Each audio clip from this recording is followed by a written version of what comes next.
இந்த நாளிலும் இந்த வீடியோ மூலம் உங்களை சந்திப்பதில் மிக மகிழ்ச்சி அடைகிறேன். இன்றைக்கும் நம்ம பார்க்க போற ஒரு காரியம் என்ன அப்படின்னா, தேவனுடைய சித்தத்தை அறிந்து கொள்வது எப்படி. என்னுடைய வாழ்க்கையில நான் எப்படி தேவ சித்தத்தை அறிந்துக்கணும், ஒரு முடிவு எடுக்கிறேன், என்னுடைய வாழ்க்கையில ரொம்ப மிகப்பெரிய ஒரு முடிவு, என்னுடைய எதிர்காலத்தை தீர்மானிக்கிறது இந்த முடிவு தான். இதுல நான் எப்படி தேவ சித்தத்தை நான் அறிந்து கொள்றது, இல்ல என்னோட படிப்புல நான் எப்படி இதைதான் படிக்கணும்னு ஆண்டவர் என்ன சித்தம் வச்சிருக்காரு நான் அதை எப்படி அறிந்து கொள்றது, என்னோட பார்ட்னரை நான் யாரு அப்படிங்கறத தெரிந்து கொள்றதுல நான் எப்படி தேவ சித்தத்தை அறிந்து கொள்றது, இல்ல நான் ஒரு பிசினஸ் பண்றேன், ஒரு கான்ட்ராக்ட் முடிக்கிறேன், இதுல நான் எப்படி தேவ சித்தத்தை அறிந்து கொள்றது, தேவன் என்கிட்ட நேரடியா பேசுவாரா, எப்படி பேசுவார் அப்படிங்கிற பல கேள்வியோடு இந்த வீடியோ நீங்க பார்த்து கொண்டிருப்பீங்க. அப்போ இந்த வீடியோ உங்களுக்காக தான். நீங்க மிஸ் பண்ணாம பாருங்க. கர்த்தர் நிச்சயமா உங்களோடு கூட பேசுவார். என்னுடைய வாழ்க்கையில நடந்த ஒரு சாட்சியை தான் இந்த சாட்சியின் மூலம் நான் எப்படி தேவ சித்தத்தை அறிந்து கொண்டேன், இந்த தேவ சித்தத்தை அறிந்து கொண்டதன் மூலம் அது எப்படி நான் என்னோட லைஃப்ல அப்ளை பண்ணேன், அது எப்படி மாறுச்சு, என்னோட லைஃப்ல எப்படி ஒரு ஆசீர்வாதத்தை கொண்டு வந்துச்சு அப்படிங்கிற ஒரு காரியத்தை தான் நம்ம இன்னைக்கு பார்க்க போறோம்.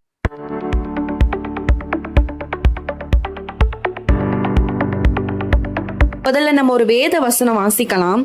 நீதிமொழிகள் 3ஆம் அதிகாரம் 5 மற்றும் 6ஆம் வசனம். உன் சுய புத்தியின் மேல் சாயாமல் உன் முழு இருதயத்தோடும் கர்த்தரில் நம்பிக்கையாயிருந்து உன் வழிகள் எல்லாம் அவரை நினைத்துக்கொள், அப்பொழுது அவர் உன் பாதைகளை செவ்வைப்படுத்துவார். இந்த வார்த்தையில பாத்தீங்கன்னா சுய புத்தியில சாயக்கூடாது. ஆண்டவரோட சித்தத்தை அறிந்து கொள்ளணும்னா ஃபர்ஸ்ட் பாயிண்டா என்னன்னா, நம்மளோட இஷ்ட முடிவு இருக்கக்கூடாது. நம்ம ஒரு மனசுல ஒரு விருப்பம் வச்சிருப்போம். அதாவது இப்போ எனக்கு இந்த அலைன்ஸ் தானா, எனக்கு ஒருத்தர் பிடிச்சிருக்குன்னு வச்சுக்கோங்களேன். இப்ப இருக்க டீனேஜர்ஸ்லாம் தான் பண்ணுவாங்க. எனக்கு ஒருத்தர் பிடிச்சிருக்குன்னா அவங்கள மனசுல வச்சுட்டு, ஆண்டவரே எனக்கு நீங்க இவங்களதான் கொடுக்கணும், இதுதான் எனக்கு பிடிச்சிருக்கு, அதுதான் நீங்க ஓகே சொல்லுங்கன்னு ஆண்டவரை ஃபோர்ஸ் பண்ணுவாங்க. அப்படி அல்ல. அவருக்கு எது பிடிக்குதோ அதான் எனக்கு பிடிக்கும். ஒரு கண்டிஷன் வைக்க கூடாது அவர்கிட்ட நம்ம ப்ரேயர் பண்ணும்போது. அதாவது அப்பனா இது நம்மளோட இஷ்டப்படி தானே நம்ம ஆண்டவர்கிட்ட கேட்கிறோம். அப்ப ஆண்டவர் சொல்லிடுவார், சரி இவன் ரொம்ப அடம்பிடிக்கிறான், நீ பட்டு திருந்துன்னு கொடுத்துட்டு அப்புறம் நம்ம கஷ்டப்படுவோம். அதுக்கப்புறம் நான் அவங்க சித்தம் கேட்டு தானப்பா பண்ணேன், எனக்கு இவ்வளவு கஷ்டம் வந்துட்டுனா அப்புறம் ஆண்டவர் கிட்ட போ.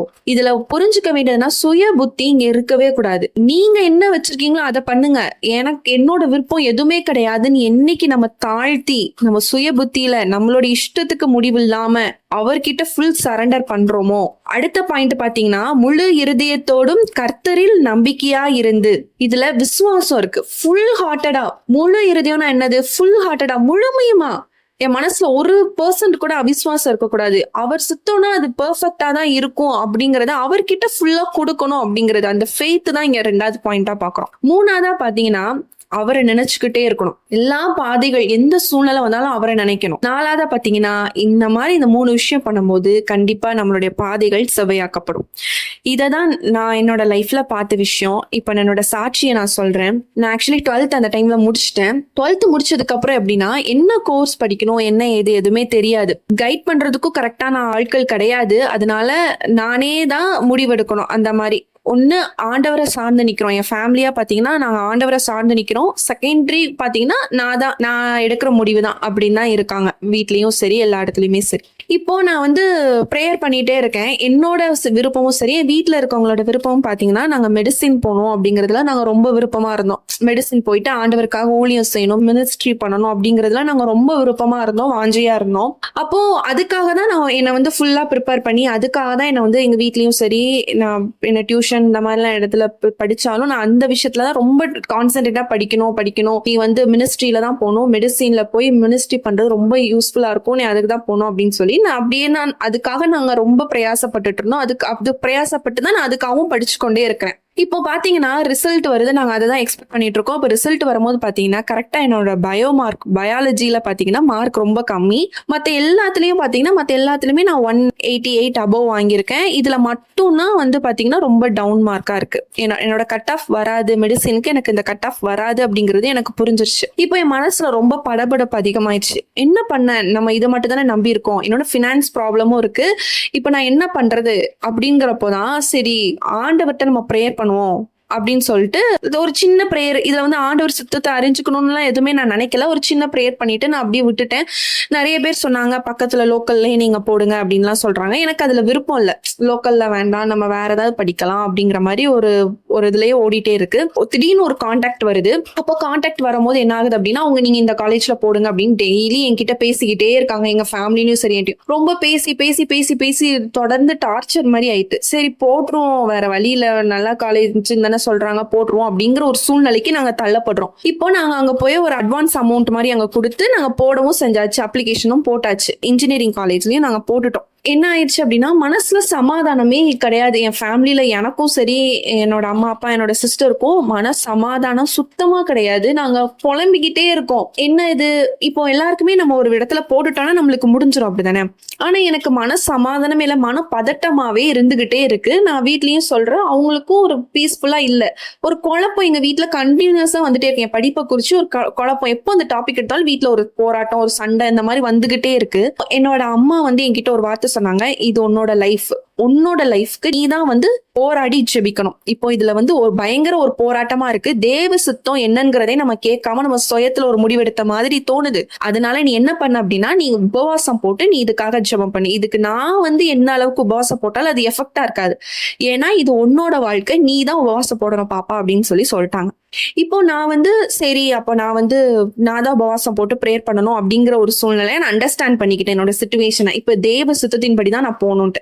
இதுக்கு முன்னாடி என்னோட லைஃப்ல நான் எப்படி சைல்ட்ஹுட்ல ரசிக்கப்பட்டேன், எப்படி அபிஷேகம் பெற்றேன் அப்படிங்கிற காரியங்கள்லாம் நான் வர நாட்கள்ல நான் உங்களுக்கு இந்த சாட்சியம் உங்களுக்கு ரொம்ப யூஸ்ஃபுல்லா இருந்துச்சு அப்படின்னா நீங்க சொல்லுங்க. நான் அப்கமிங் டேஸ்ல என்னோட சைல்ட்ஹுட் குழந்தை பருவத்திலே நான் எப்படி அபிஷேகம் பெற்றுக்கிட்டேன், எப்படி ஆவிக்குரிய வாழ்க்கையில வளர்ந்தேன் அப்படிங்கிற காரியங்களை நாங்க சாட்சியா சொல்றோம். அப்போ அதனால எனக்கு ஓரளவுக்கு நான் ஸ்பிரிச்சுவல் லைஃப்ல எங்க அம்மா அப்பா என்ன லீட் பண்ணனால எனக்கு புரிஞ்சிருச்சு. ஓகே, ஆண்டவர் சுத்தம் இருந்தாதான் கரெக்டா இருக்கும், இல்லைன்னா அதுல நிறைய பாதிப்புகள் இருக்கும் அப்படிங்கறத நான் எக்ஸ்பீரியன்ஸ் பண்ணிருக்கேன் என்னோட சைல்ட்ஹுட்ல. அதனால சரி, அப்போ நம்ம காலேஜும் இது ரொம்ப இம்பார்ட்டன்ட், தேவ சுத்தம் தான் இம்பார்ட்டன்ட் அப்படிங்கறதுனால நாங்க என்ன பண்றோம் அப்படின்னா, என்கிட்ட இப்படி சொல்லிட்டாங்க, 3 நாள் நீ ஃபாஸ்டிங் போட்டு இதுக்காக நீ ஜெபம் பண்ணணும் அப்படின்ட்டு.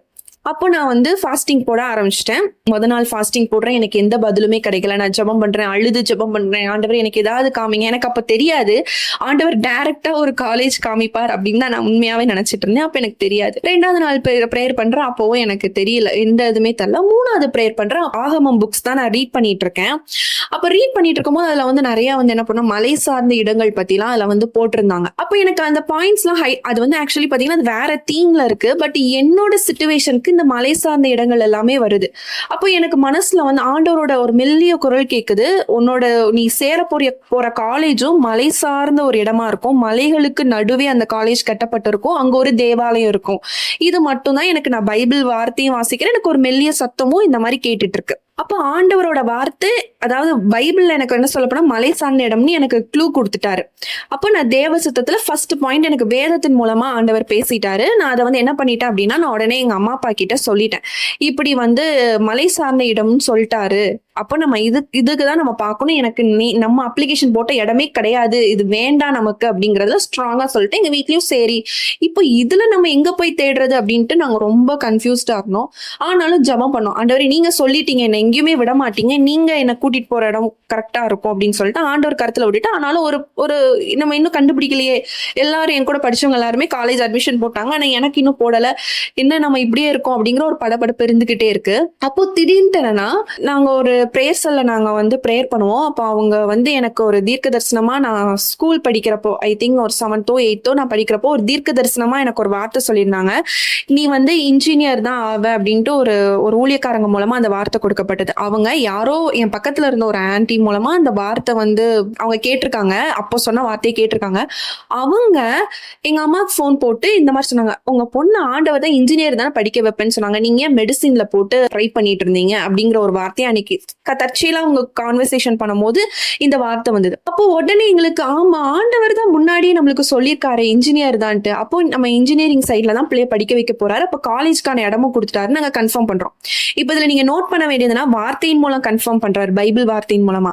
2வது பாத்தீங்கன்னா, என்னைக்கோ சொன்ன ஒரு வாக்கு தத்துவம், ஒரு தீர்க்க தரிசன வார்த்தை மனுஷங்க மூலமா நம்மளுக்கு ஒரு ஆலோசனை கொடுப்பார், ஒரு ரிமைண்டர் கொடுப்பார். இப்ப இந்த இது என்னோட வாழ்க்கையில அப்படிதான் நடந்துச்சு. எப்பவோ கேட்ட என்ன குறிச்சு சொன்ன வாக்கு தத்துவம் எனக்கே மறந்துருச்சு, ஆனா என் பக்கத்துல இருந்தவங்களுக்கு அது ஞாபகம் இருந்து அவங்க இந்த டைம்ல கால் பண்ணணும்ட்டு. எஸ்தருக்கு நீங்க பாத்தீங்கன்னா, அந்த ராஜாக்கு மொர்தெகாய் செய்த உதவி அப்போ நைட் அவரை தூங்க விடாம அந்த புக்ஸ்ல பாப்பார்ல, அதே மாதிரிதான் அவங்களுக்கு அப்போ இந்த டைம்ல தான் ஞாபகம் வந்திருக்கு. அதே மாதிரி தான் என்னோட வாழ்க்கையிலயும் நடந்துச்சு. அப்போ அவங்க சொன்னதுமே நாங்க கன்ஃபார்ம் பண்ணிட்டோம், இன்ஜினியரிங் தான். செகண்டரி வந்து இந்த மாதிரி ஒரு மலை சார்ந்த இடத்துல தான் நம்மளுக்கு காலேஜ் ரெடி பண்றாரு ஆண்டவர் அப்படின்னு நாங்க கன்ஃபார்ம் பண்றோம். 3வது விஷயமா என்னோட வாழ்க்கையில நடந்தா, தற்செயலா நாங்க ஒரு ஃபங்க்ஷனுக்கு போக வேண்டியதா இருந்தது. பேரண்ட்ஸ் பாத்தீங்கன்னா எங்களை எங்கேயுமே ஃபங்க்ஷனுக்கும் சரி எங்கேயும் கூட்டிட்டு போக மாட்டாங்க, நாங்களும் விரும்ப மாட்டோம்.